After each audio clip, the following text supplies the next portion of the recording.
Hi, everybody. It's Lindsey Baker here with the Action Hour, and I am so pleased to have these two guests here with me tonight. I have Steve Spiro and Rene Ruston with me from Start Rescue. Hi, guys. Hello. Thanks so much for being here.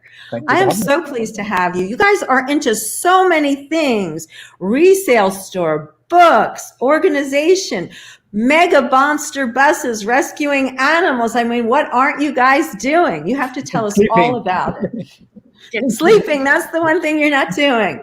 All right, well, why don't you guys start off, just give a little intro of yourselves and a little bit about the organization, and then we'll play some videos and stuff. Okay. So Rene, Steve, you go? want to start? Sure. No, you talk more than I do.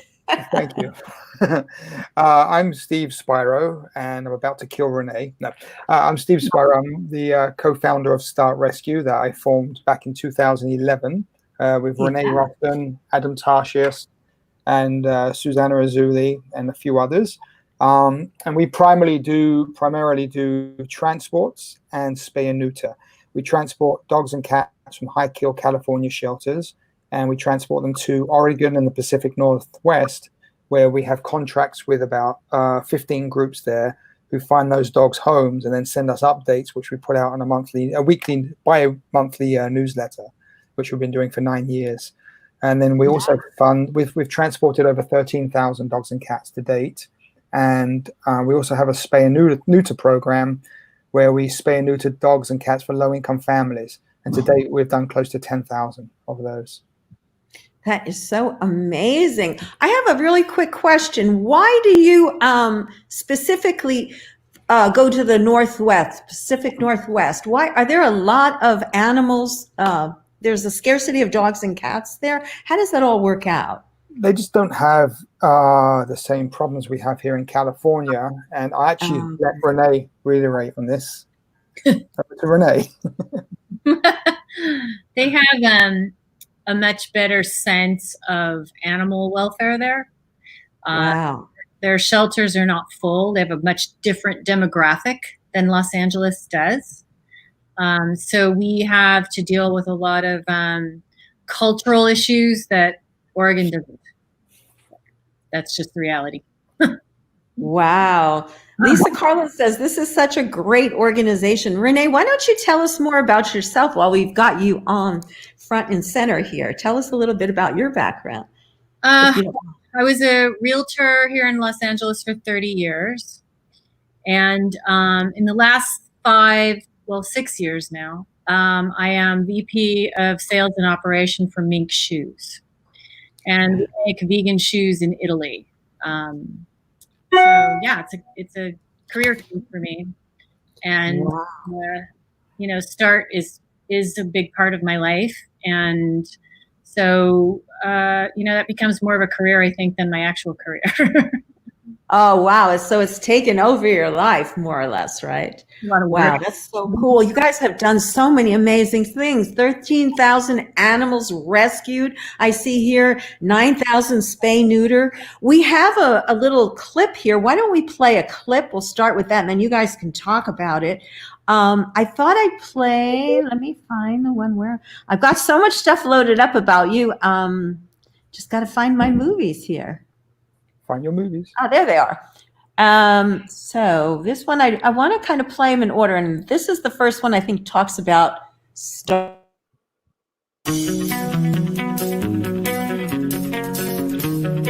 Do you know each year it costs California taxpayers approximately $200 million to house and kill homeless pets?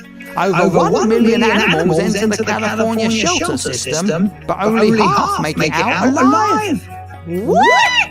Holy! Shelter Transport Animal Rescue Team, acronym START, was formed by a group of friends in 2011 who had an idea.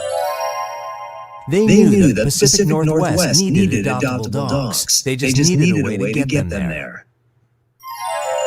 So they pulled their resources and bought a large vehicle, and the START Transport Program was born. My name is Robert Miller. I'm the Director of Animal Services for Riverside County. So we've been working with START basically since inception, I believe. And around 6 years we've been working with START. And it's been one of our most active rescue groups that takes large volumes of animals on a regular basis and helps us essentially empty our inventory within our facilities. START is at the top of our list when we talk about rescue organizations. They're willing to take the hard cases that require some effort on their part, require some money on their part. And those are the cases that we couldn't be more grateful for when START takes them. When we started with START in 2011, our dog impounds were still about 50%. Today, they're 83% live release rate. To date, the START team has transported over 9,000 dogs and cats to contracted rescue partners in the Pacific Northwest. Wow. So I was just thinking, in the last 9 years, you guys have done so much with your program. Is there anything you want to comment on with that little video that we just saw there? We didn't play the whole thing, that went on, and we do have another little clip of it I want to play, testimonial. But you have any comments you want to make so far on it? Rene, anything? We call him. We call Steve Bubbles. Bubbles. Why do you call Steve Bubbles? Oh, because he's so bubbly and always upbeat. Because I'm moody. I'm a moody. Yeah. Moody. I'm moody a lot of the time. Yes. So they make a joke. You're moody a lot of the time. Yeah. Sarcastic. What's that? It's a sarcastic name that we gave him. Yeah. Okay. Renee's nickname is Grenade. Grenade. Okay, so that kind of tells us there's a little bit of action going on between you guys doing all this stuff behind the scenes. Yeah. Let's look at another clip. Let's look at another clip right now. To date, START has funded over 4,000 spay-neuter surgeries for low-income households. I am Brittany Fonseca, the coordinator for Foster and Rescue Program at the San Jacinto Valley Animal Campus. What I love about my job is that I get to find dogs homes that wouldn't necessarily have a chance to make it out. Sorry. It's just heartbreaking because where have all these dogs been this whole time? They've been in homes or roaming the streets, or the owners just didn't have money or time for them, and they end up at the shelter, not adoptable. It's just been such a great experience working with START. They take on the cases that I never imagine would make it out. I try. And then they make it happen. Dogs like Pippa. Were malnourished, living in filth, were dead. 3 dozen pit bulls found in horrible conditions in Riverside County. She was rescued from an abusive situation after being starved. Pippa became a service dog and living a spoiled life in Oregon. Yeah, it looks like you had a lot of spoiled dogs. I've got a couple of photos of those dogs. But my question is, how does this process work? Like, how do you guys, do the shelters notify you, like in this case that we just saw? How does that work? Well, how it works is that we team up with certain shelters. Right now, we do a lot of work out in Porterville with the Porterville, Tulare, and Visalia shelters. They have no foot traffic, and dogs are just either found as strays or dumped there and can't really make it out. So we have a big truck. It's called the Beast. And basically, the shelter coordinator sends a link to our rescue groups in Oregon with all the dogs that are available, and they pick the dogs they can take. And we have certain groups that specialize in pit bulls and shepherds or small dogs or chihuahuas. So we try and focus and get those dogs that wouldn't normally make it out the shelter onto that transport and up to Oregon. And then, in return, they give us updates when the dog gets a home, and that goes on the newsletter. So our donors can see where these dogs have gone and the aftermath, how, they're happy homes. Yes. And we do about up to 150 a month can go on the transport. Wow, that is incredible. And how long is the trip for the dogs? Because it is by bus. How long is that trip up to Oregon? It can be up to 21 hours. They're on board. Usually once they get to Porterville, which some of the dogs come from San Jacinto, some have come from Bakersfield, from Lancaster. It just depends who comes on board. We have a transport coordinator called Candace who's done an amazing job of coordinating with the shelters and with individuals who want to get dogs on board. And then once she has a spreadsheet, which I don't know how she does it because it's so organized. Once they get to Porterville, it's about 17 hours to Oregon from there. And the dogs are on board. They do not get off board because we don't want any dogs going missing. They get water, and once they get there, we've never had a complaint from any of the dogs saying, hey, I wish I never got on transport. Yeah, I'm sure they're very happy when they get there. The pictures that we see, let me just pop one up here for a moment if I can. I've got quite a few pictures here. Well, gee, here's just one of just showing some happy dogs. These are the after cases, but we have some. We have some before and after too. You can talk about these in a moment, but just to show the difference. And there's even another one here I have.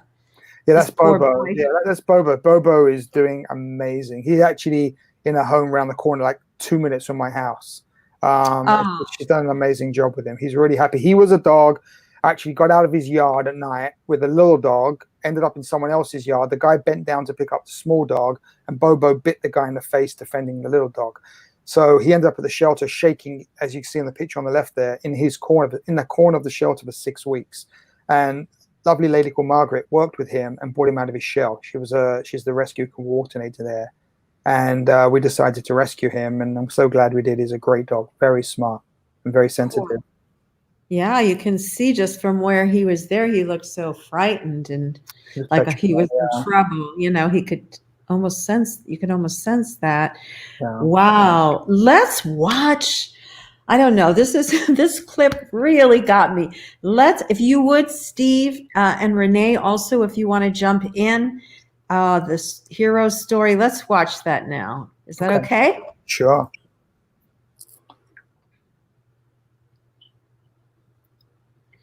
Now you can jump in anytime and narrate. Yeah, this is a dog, Robert Miller, who was most amazing director who ran the Riverside Shelter. He contacted us and said, look, they've got this dog in, the vets, everyone wants to euthanize him. Can you just give him 1 day of love? He goes, it's made all our staff cry.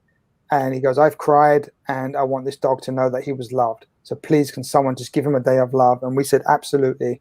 And we picked him up, and basically his journey we have a book coming out about him now. We've had T-shirts. I'm wearing one right now. Which not all heroes wear capes, which is in memory to him. And basically, he survived 52 days. He was so happy. He discovered a tennis ball. He discovered a squeaky tennis ball. He got emails from thousands of people, and not him personally, I did, to pass on. We did start, and he basically received treats and food, and he got about 500 tennis balls, and it was just look at the emails. Wow, email after email. Yeah, people really, really cared about him, you know. And it helped. He survived. He had terminal cancer, but he survived 52 days and was happy. He lived, we say, 52 lifetimes. Wow, what a story. Look at that. Yeah, it was his first time he smiled here. He hadn't smiled before, and he'd been starved, basically almost been starved to death. And, wow. You know, he just lived 52 days of absolute bliss. As you can see from the video, he was very happy. So he was in a situation what was the situation he was in, do you know? He was found on the street, emaciated, riddled with cancer. Animal control picked him up and took him into the shelter, and they wanted to euthanize him because he was in so much pain. And then it happened that the director, Robert Miller, walked past the kennel he was in and saw him and said, what's this dog doing there? Let's get him to the hospital right away. So they told him, he had terminal cancer. So he called us, me and Rene, and the people at Start said, can you just give this dog a day of love? Because I don't think he's going to make it. And we did, and he actually lived 52 days until he crossed the Rainbow Bridge. Oh, what an extraordinary story of hope. And now this is turned into it's turned into a book. A book, yeah. It's called 52 Days with Hero. I co-wrote it with one of our board members, Linda Rasnick, who's been an amazing contribution to our rescue. And it comes out in about, I think, a month, the book's. It's in printing now. It's being printed right now. We will never give up on you. And where will people be able to purchase the book, access it? It'll be on our website once it's ready. It'll be on our website, and they'll probably become at the Start resale store as well. There'll be some at the store. The store, the store that we all have to visit. The store is in Sherman Oaks in California. If you're in California, folks, please go visit the store. Should we show a picture? A couple pictures of the store. Now, Rene, do you want to talk about these and how you were telling me a little bit about the store? And you have a wonderful also story. I don't want to give it away, about a gentleman that you helped. So I'll let you take over and talk to us about all of this great stuff. Well, I think let me just sort of talk about Hero a little bit more, because I think mentioning that this is the reason that we're all based here in Los Angeles. And the reason that we help shelters outside of Los Angeles is because of people like Robert Miller, who called us specifically to help Hero. Yeah. I have never gotten a call from LA City Shelter Director Brenda Barnett. No, and Brenda didn't actually want us to take. Brenda didn't even want to work with us. LA County Shelter Director Marcia Maeda. Both of those directors do not even dwell in the shelters. They have offices outside. Like Brenda Barnett's in downtown LA. Marcia Maeda is very far from the shelters. Rene, I just have to stop you for a second. I'm sorry. We don't like to name specific people, and we have to invite them on. So we try to stay away from naming specific people or in situations like that. And we do invite those individuals on to Jane Unchained at any time to, respond to those. That's fine. The directors in those shelters don't respond or don't call us. So Robert Miller calls us because he cares and he's very connected to the animals in his shelter. Recently retired. But those are the reasons we work with the shelters that welcome our help and are very cooperative. That's great. That sounds great. So the whole thing with Hero turned out to be such an inspiration for all of you. Did you want to talk about that at all? How that, I know that you said that on your website.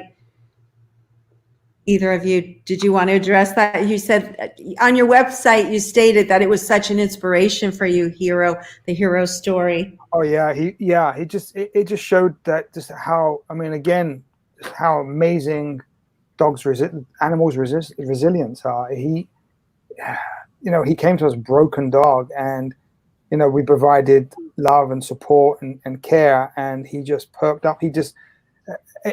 He smiled when we sent that email out. People just said they just cried. Our newsletter goes out to about 3,000 people, and we received about 1,000 emails just the first time he smiled, the first time he played with a boy. It was so inspiring just to see the basic things in life that what make dogs happy. Just love at the end of the day, and that's what he got. Right, and that it's never too late. That's another thing, like just what you guys could do for him at the end of his life was just incredible. You turned his life around. And the breed. He's a pit bull, and we love Start we actually formed because we're a huge advocate of pit bulls. We've rescued over 1,000 of them, and they are, to me, the best breed on the planet, bar none. Do you think that with all the good publicity that people like you are trying to get out about pit bulls, do either of you think that people's perception of them have improved at all? Or do you think it's still a huge problem? Rene, you want to take it first? Well, the media is only concerned with clickbait. So sensational stories about pit bulls are, get people to tune in. Right. Charge more for their advertising, and it's hard to fight that because a lot of people are sucked into that. I always respond with you see 5 stories about a pit bull maybe biting someone, but there's millions of them that haven't bit anyone. So it's really a moot point. I always say stop blaming the wrong end of the leash. I love that. Go ahead, Steve. Sorry. The other thing is, which has been really fascinating during this lockdown, we have had so much. One dog in particular, we've had so much interest in. There's a pit bull.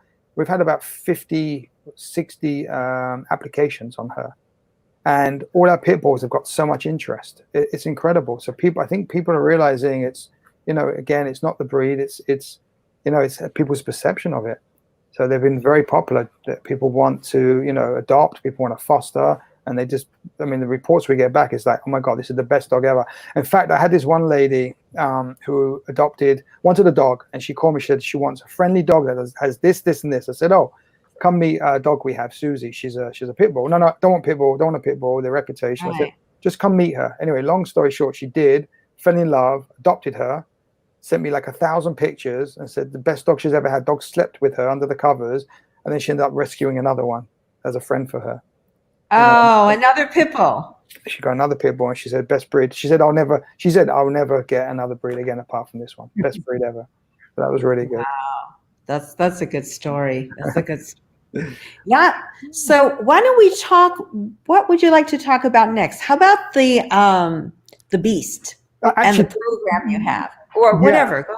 Rene, runs our resale store, and we also have a plan called Hope. So if Rene's still there, she could tell a little bit. She is still here. Hi, Rene. Hi. It was Rene. The Start Rescue Resale Store here in Sherman Oaks. We take in donations. It's a very curated store. There's, it's not your average thrift store. It's it's more of a high end, items that are unique and different. The clothing is a little more high end. We have a designer room with all of the top brands like Jimmy Choo, Dolce & Gabbana, Gucci, and I try to be as special as possible. But all of the proceeds benefit our programs. That's the most important part. And do you want to talk about some of those programs? Well, the Hope program is a new program that we just implemented in the last few years. It was born sort of out of necessity because of the immense homeless population in the area. I would get people that would come in and we would give them clothing or food. We'd help them with their pets. There's one in particular, homeless man, that I've had do odd jobs around the store. And anytime his dog has needed vet care, Start has paid for it. How nice. When it was raining, we put him in a hotel. Wow. Just, sort of a bootstraps kind of program that we just sort of implemented out of necessity. And we've realized, too, after we spoke to some of the homeless people, that the social services process is so complex to navigate. And there's such high turnover at the social services that they're very frustrated and they weren't getting what they're entitled to. So we've been also helping them with that. We've offered them the store as a mailing address. And just whatever they need, we just try to provide it. That is so incredible. And yeah, that is probably one of the most important things, the mailing address. If you don't have that, there's no way to get a job or get services. Correct. Yeah. So how are you hoping have you thought about how you would expand this? Is it possible to take this program with the homeless and kind of expand it? Are you thinking about going that way? Is that an idea, or what are your thoughts about the future? Where do you see this going in the future? I find that once you start expanding something, then it becomes sort of unmanageable. Yeah. And I find that the reason that some of the homeless resources are unmanageable and it's hard to navigate is because they've expanded. Me leaving it at a grassroots level and just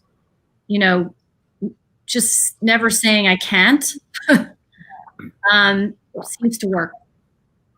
Well, that's great. If it's working, don't fix it, right? If it ain't broke, don't fix it. Yeah. Great. Exactly.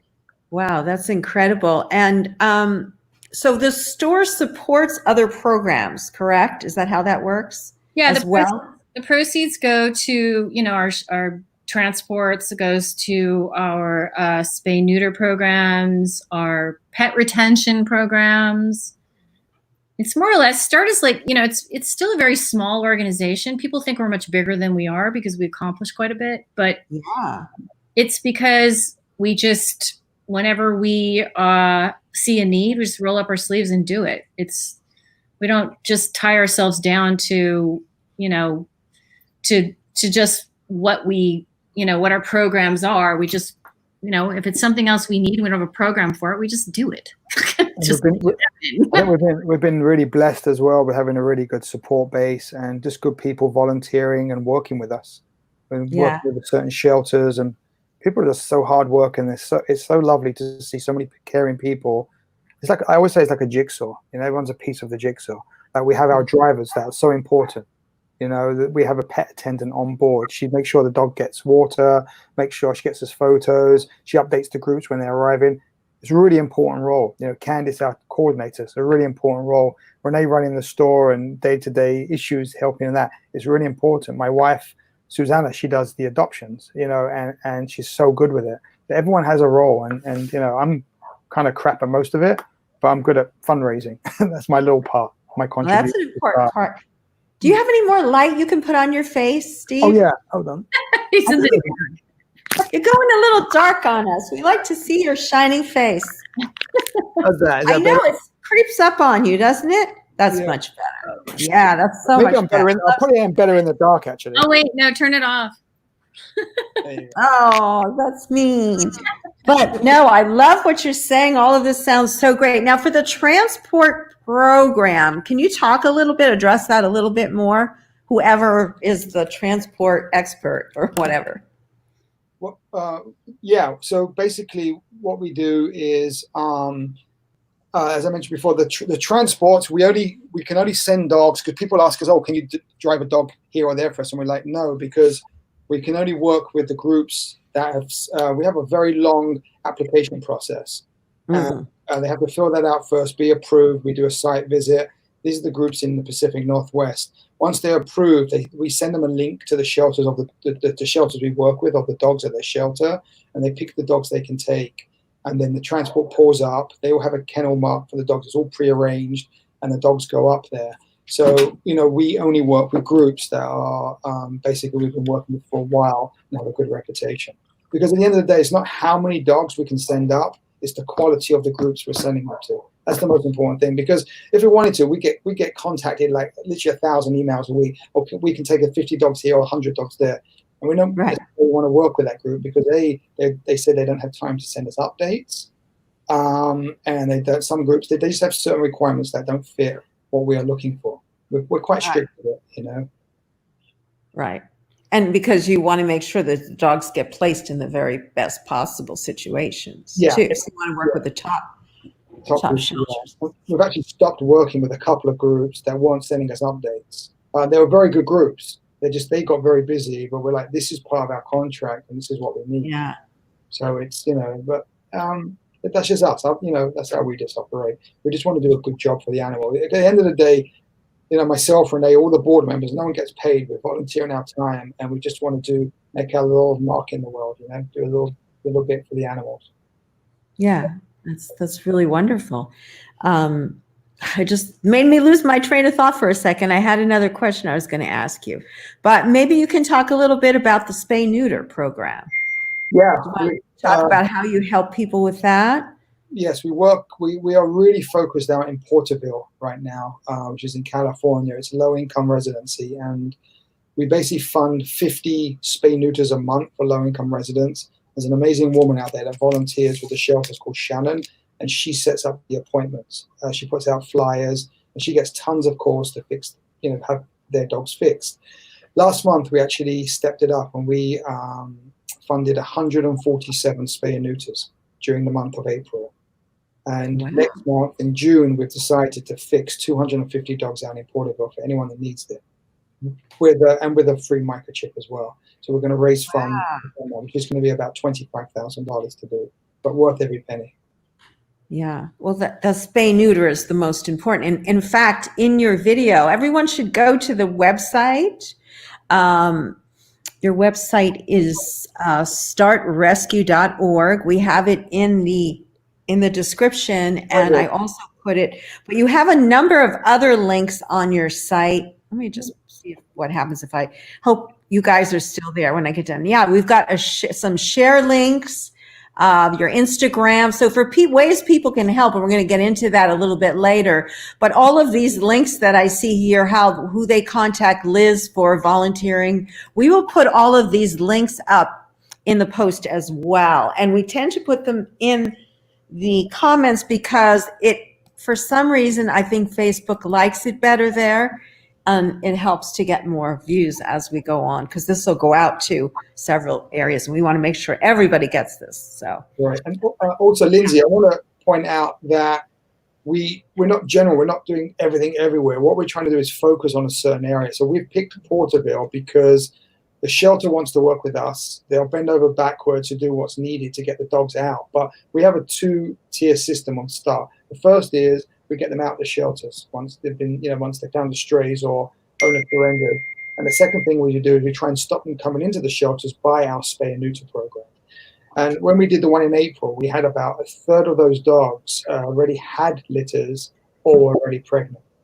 So the fact that, to me, thousands of animals are now not going to go into the shelter because of the spay and neuter. So we hit it from both angles. that is so cool. We're going to get statistics from Porterville. They're working on it right now, but they said there's been a huge shift in the amount of animals coming into the shelter, especially puppies. They haven't seen hardly any puppies for the last year coming into the shelter, and also the amount of animals that are getting out of the shelter, and the number of euthanasias have dropped. So it really has started to make a difference. That's wonderful. Really great to hear that. Yeah, we're not there right yet. Not yet. Not exactly. Not yet. A couple more years. Yeah, we want to make an example of Porterville. Well, it sounds like you guys are doing all the right things you need to do that. Do you want to talk a little bit about buying a seat on the beast?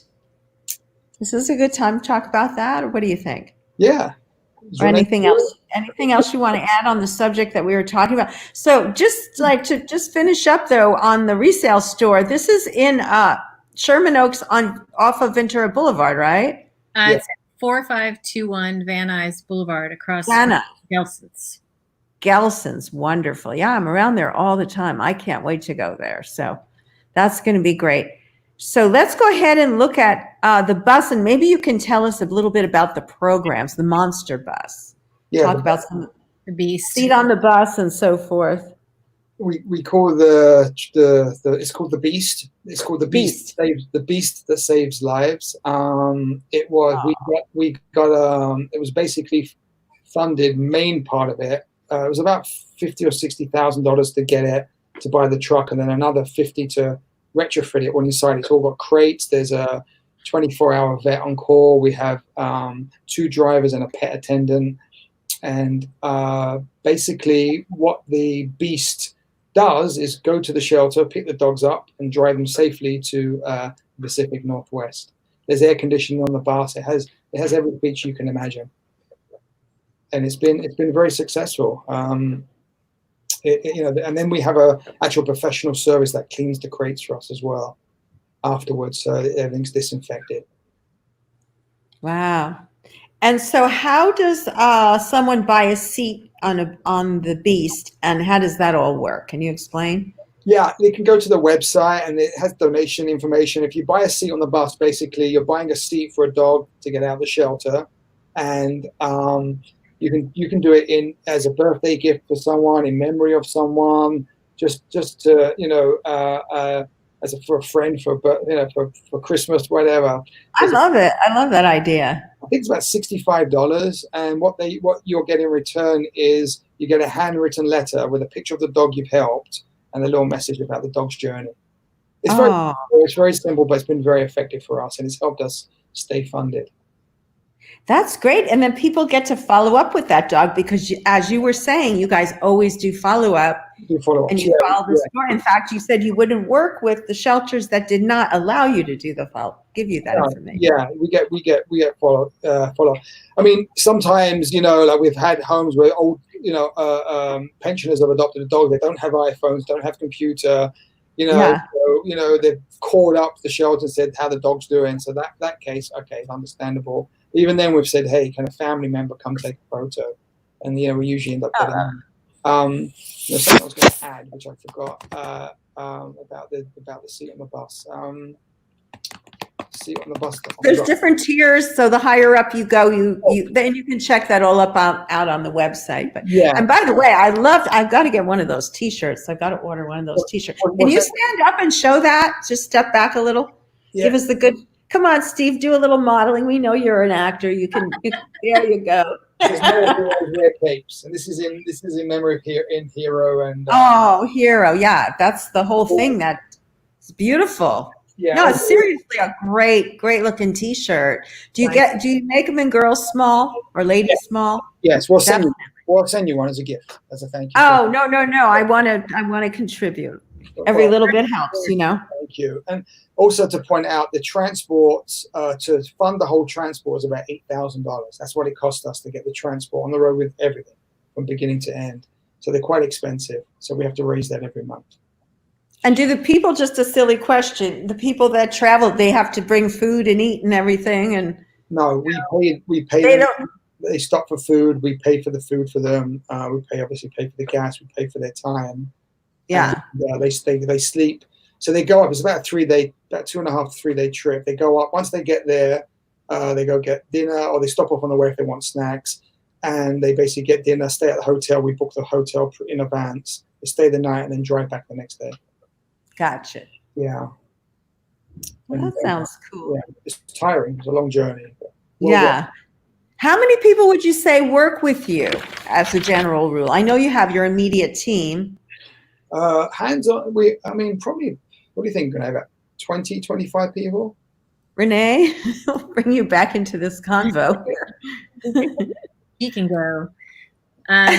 20 to 25 people for what? Everything. Start doing all the bits and pieces all over the place. Yeah, probably. Yeah. 20, 25? Yeah. That's still small, but and you guys are doing like amazing things with that small staff. That's so cool. That's not even staff. That's like volunteers. Volunteers. We only have one full-time employee. One full-time employee.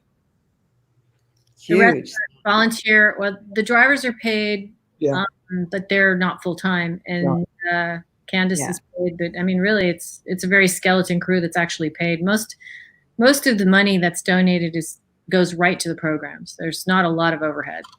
Surprise. We don't have Lindsey. We don't have office, and we basically, we pay our own bills and just try and do, like I said, do a little bit to help the animals. Yeah. The beast is probably the most overhead we have, just keeping it maintained. Yeah. Wow, that's amazing. You guys sure have a good program going there. Let's see who we've got out other puppies. Okay. I like this too. That's why I cut this out. So you have the, what do you call it? An agreement with the shelters, and you have this on your site. Can you read those? I know it's really small, but I'm sure or maybe you can. But first of all, as you see in the picture, or just tell us about it. Oh yeah. Well, first of all, the dogs get tags. We put tags on all the dogs in case, God forbid, something happened and the dogs got out. So that everyone has a name tag on there. So we get those printed every month. That's what the dogs have in the picture. But I guess what you've got there is our application form. Oh, the application process. Yeah, animals cannot be put down for space. Animals that do not work out for a number of reasons must be returned to start or transferred to another contracted partner. And then, the groups that we send dogs to, they have to provide veterinary if the dogs need it. And we help out. So if we send up a dog and find out the dog's got a broken leg or had something wrong with it we didn't know while sending up, and we try to help with them with the vet bills or raise money for them. Yeah, and it says here also provide copies of their adoption applications and contracts. Yes. So you have a very thorough screening, and we did talk about it a little earlier, but that's why I grabbed that, because I thought people really like to hear about that.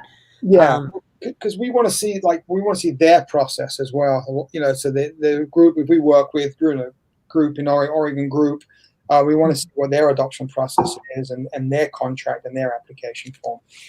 And make sure they're doing due diligence for the animal. Yeah, and the groups we work with, we love them. They're amazing. We work with some amazing groups. And you get the cutest dogs here. Look at this guy here. Now, this was on your, it says under, this was part of the program. He was kind of the mascot to show that there's a sponsorship level. I think it says gold sponsorship where you save, I don't know how many dogs, but it was a huge number of dogs. Yeah, that's great. And that dog just now, I don't know if you can pull that dog back up. Of course.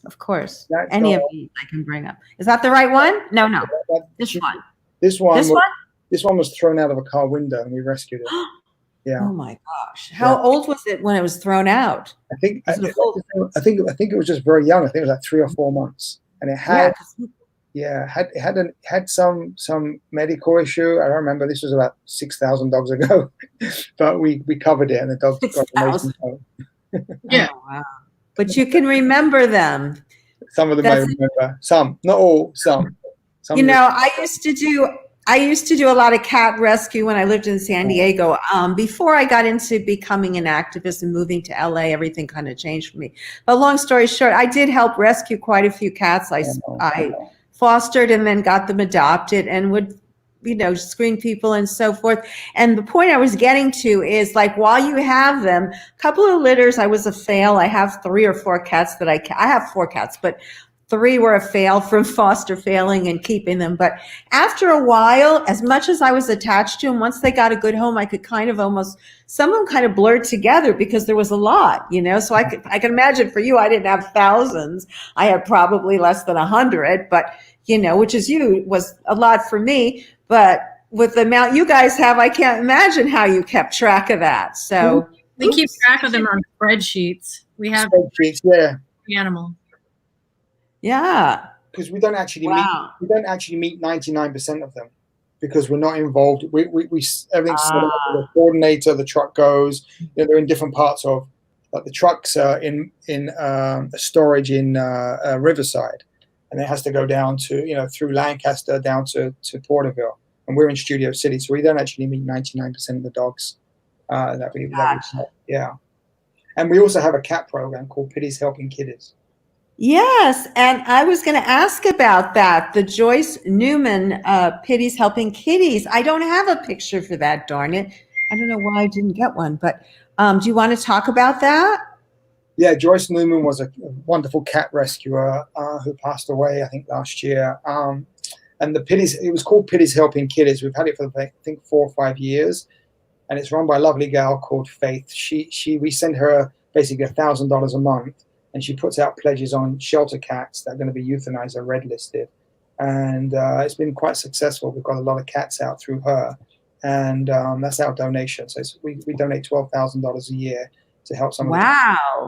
And we also put cats in our transport as well. And we're working on finding more cat groups as well. Because, they have it worse than the dogs. And we love all animals. Doesn't matter what it is. We've even... Go ahead. You love all animals? Yeah, we love all animals. We've transported a couple of pigs. We've transported a ferret. We've transported a goat. Oh, a goat. Yeah. A goat. Oh, wow. Yeah. So that's incredible. Animals. Yeah. Wow. So we've got more to talk about still, believe it or not. How about a little bit more, Rene, about the shoe company? Can you tell us a little bit more how you got involved in that? That would be great to hear about.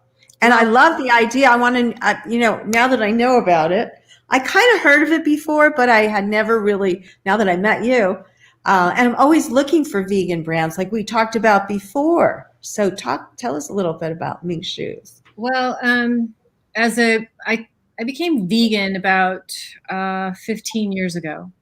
Wow.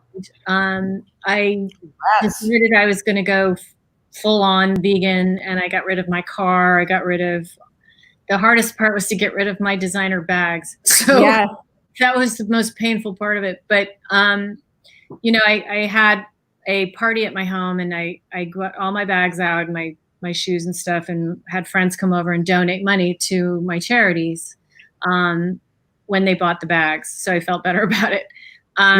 And I had to replace it because I was a realtor at the time, and you have to dress presentably. So I was looking for vegan couture. I was looking for vegan shoes and vegan bags, and I couldn't find anything that wasn't, made in China or, just very low quality, not sustainable. So not that everything made in China is, but I understand what you're saying. Yeah. I didn't want that type of that. Yeah. I don't buy a lot, but I want to buy quality and I want them to last. I don't want them to end up in the landfill. So, right. Exactly.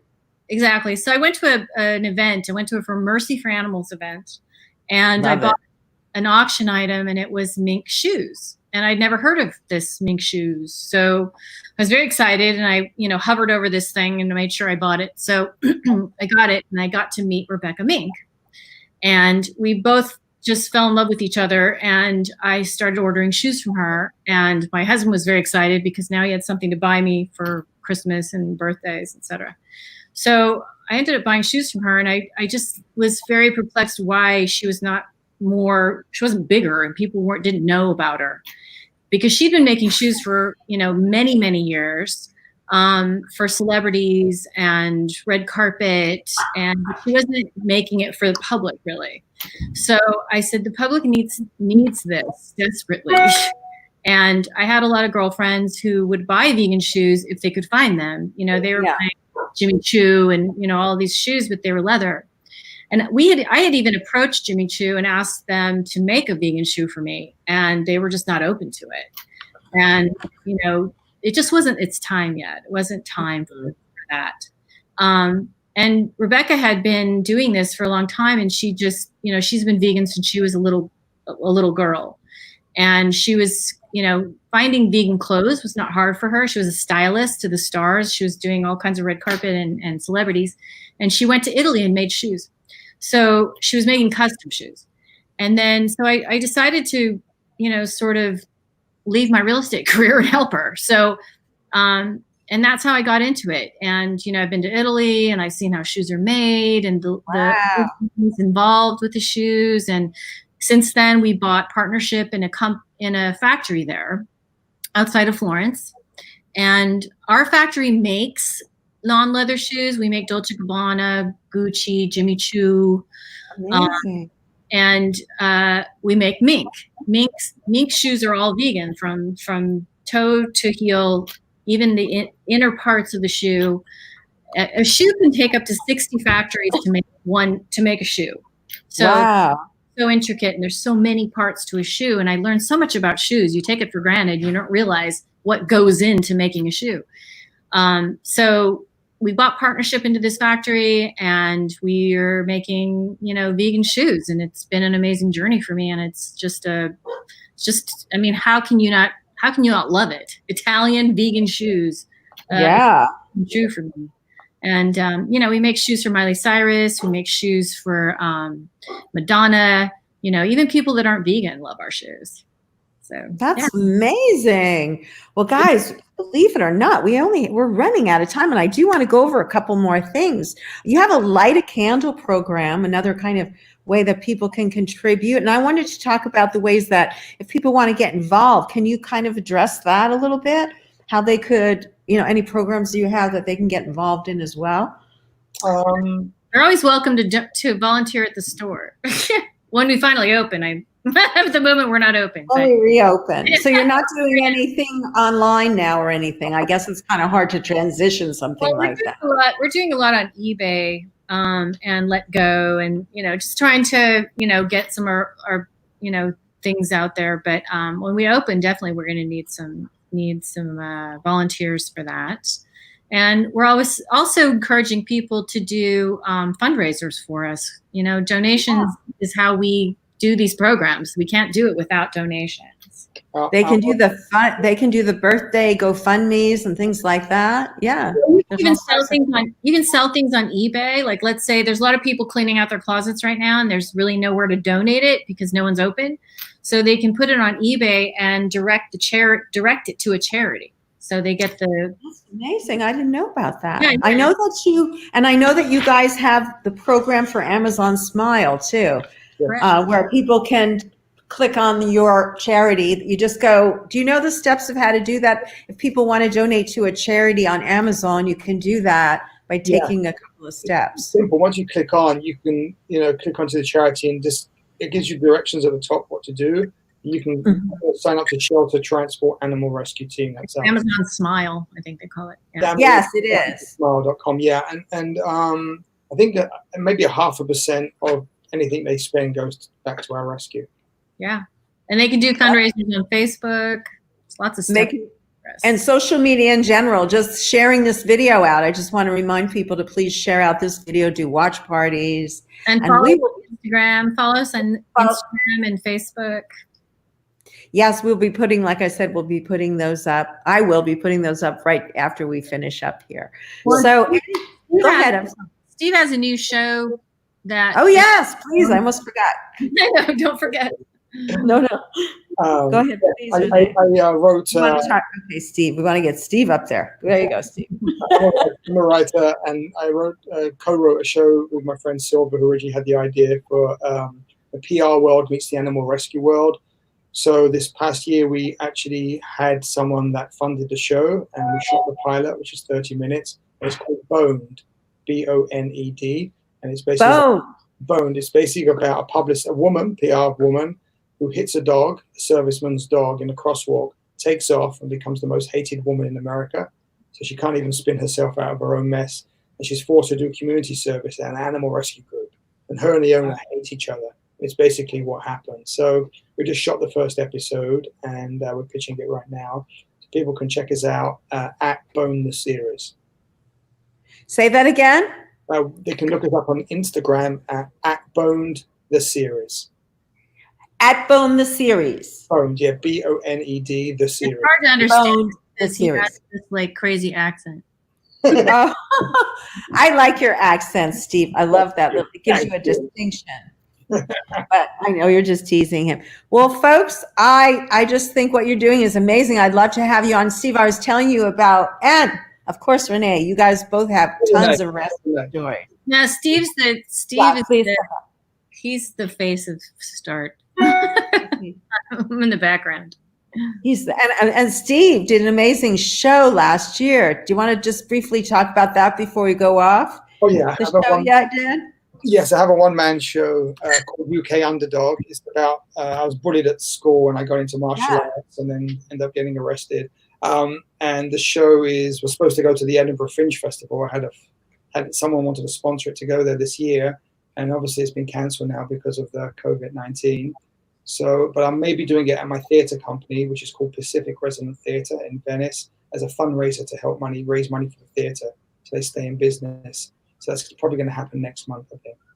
Well, you be sure and come back on and talk about it so we can get everybody to come and watch that. And we want to see that.